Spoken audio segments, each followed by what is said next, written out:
Hello there. Um, as anybody who follows me knows, I'm very strong on women's rights, and today I'd like to hit one of those issues: the global impact of those of us from the baby boom generation on women's rights and women's autonomy, the intergenerational perspectives of our impact on human rights worldwide. So we have been at the forefront of advocacy for women's rights. This is true globally. We have reshaped societies. We have challenged entrenched gender norms, but changes have been coming. Let's be clear, the baby boom generation was considered to be like 1946 to 1964, with there being kind of two sub-generations in there. This occurred during a period of post-war reconstruction, economic growth, and social transformation. Women born in this area experienced varying degrees of progress and oppression, depending on cultural, political, economic contexts, familial contexts. Globally, baby boomer women played a vital role in advancing women's rights, challenging systemic inequalities, and advocating for autonomy in areas such as education, employment, and reproductive health. Recently, as I alluded to, we've seen erosion of these rights, particularly in regions facing authoritarian regimes or economic instability. Younger women today grapple with these challenges while reflecting on the legacy of the predecessors. In North America and Europe during the 1960s and 70s, women fought for equal pay, access to contraception, reproductive rights, protection against gender-based violence.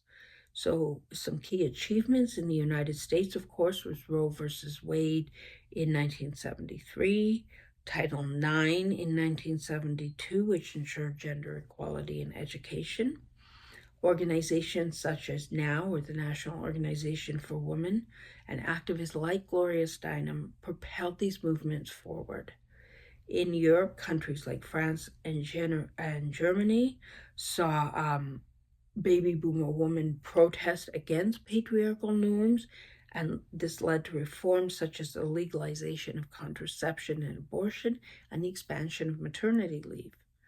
Women like Simone Veil in France had become iconic figures in these battles.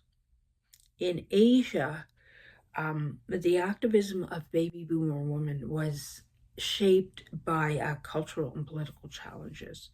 So, for example, in India, women's movements in the 1970s addressed issues such as dowry-related violence, access to education, and workplace discrimination. Activists like Kamla Basin were instrumental in achieving advancing gender equality. I wouldn't say achieved. In China, there were state policies under Mao Zedong that promoted gender equality superficially. So, for example, women entering the workforce, but baby boom women contributed to grassroots movements for true autonomy, including combating gender-based violence. In Japan, baby boomers pushed for equal employment rights and worked to dismantle discriminatory practices under the Equal Employment Opportunity Law of 1985. Africa. Baby boomer women contributed to independence movements while simultaneously challenging patriarchal traditions. So in South Africa, baby boomers such as Charlotte Maxette fought against both apartheid and gender inequality.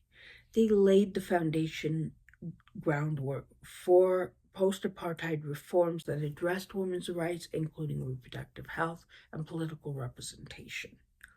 In Nigeria, women's groups such as the Women's War of Aba And this was in 1929, so this was a couple of generations before, but they inspired baby boomer activists to challenge colonial and post-colonial economic policies that marginalized women.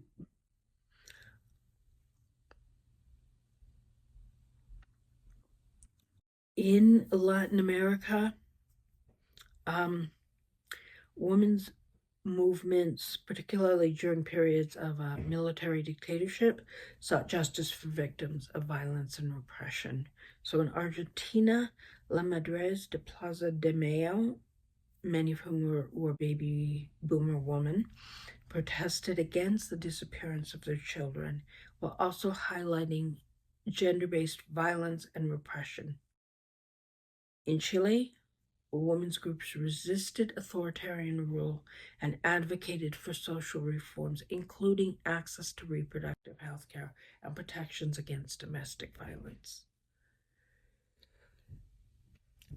There have been rollbacks in women's rights. I think we're all aware of that in recent years. So for example, reproductive rights, this is a biggie. In the United States, the overturning of Roe versus Wade in 2022 has had ripple effects globally. It has emboldened anti-abortion movements, such as in Poland and Brazil.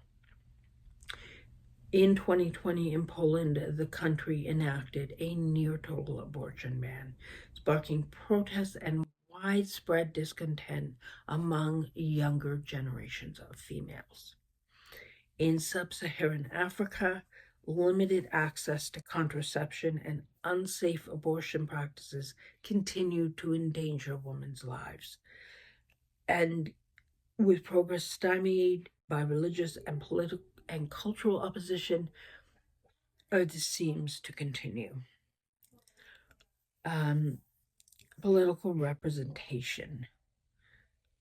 Women's representation in governments remains uneven. So, for example, in Afghanistan, following the Taliban's resurgence in 2021, women were barred from education and most public life, which erased decades of progress.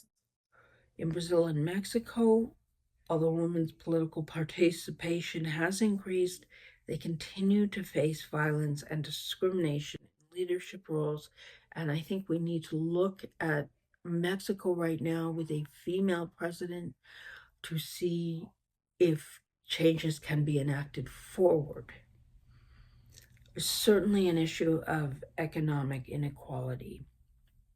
The gender pay gap does persist, with women earning significantly less than men for equivalent work.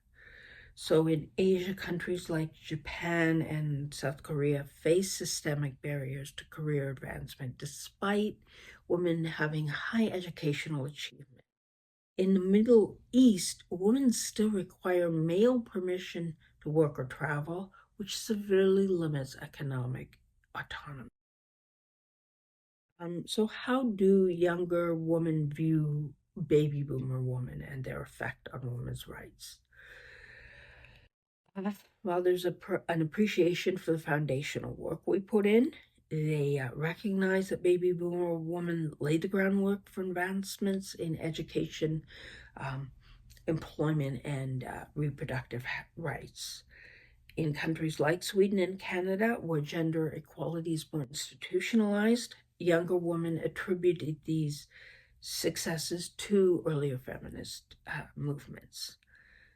Some younger women, however, feel that baby boomer feminists focus primarily on the needs of white middle-class women, often overlooking the issues for women of color, the LGBTQ plus community, women with disabilities, women from lower socioeconomic backgrounds. So any of us that didn't quite fit that simple middle-class white female everyday happy, well, maybe not happy, but average woman. They also argue that certain issues, such as the intersectionality of these different issues and climate justice, were not adequately addressed by baby boomer women. And as a baby boomer woman who faces disability, who is low income, who comes from an alternative religious group, I must say I agree with younger women. There's also been a rollback, as we know, on rights, and yet these are affecting younger women. So it's created anxiety. For instance, the erosion of abortion rights in the United States has led younger women to even question whether progress is truly sustainable. Countries like Iran, where women continue to fight against oppressive regimes, younger generations draw inspiration from baby boomer activists while demanding more radical change. By the way, if you're enjoying this, please hit subscribe and like. Please share with individuals who may be interested. We need to build global solidarity among the generations. So one of the ways we can do this is through education and storytelling. We can have women from the baby boom generation share their stories and bridge those generational gaps in knowledge and experience. Organizations such as UN Women and Equality Now work to document and amplify these narratives, and this is important. There are global movements like Me Too, 4B, Niuna Menos, and these demonstrate the power of global solidarity. These campaigns, often driven by younger women, build upon the activism of previous generations. We need to work for political advocacy. So governments and international organizations must prioritize policies that address the unique challenges faced by women today, including climate change, technological inequities, and violence prevention. As well as, I might add, reproductive rights.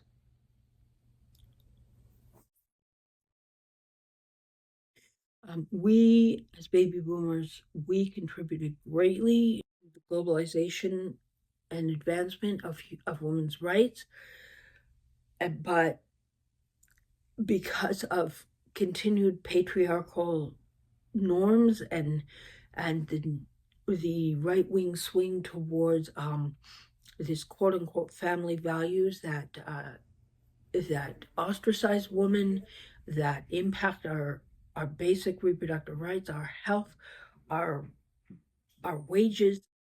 We need to work with sustained activism. We need to work intergenerationally as young and old to increase social growth, not let it continue to roll back. It's important that we foster this intergenerational solidarity so that we do understand and we do move forward. And it might suggest, and I hope men will not take this personally, you need to be involved in the women's movement. You really do. With that, I say, reminder, if you enjoyed, please hit subscribe and like. And to be senior is to be proud. Hugs.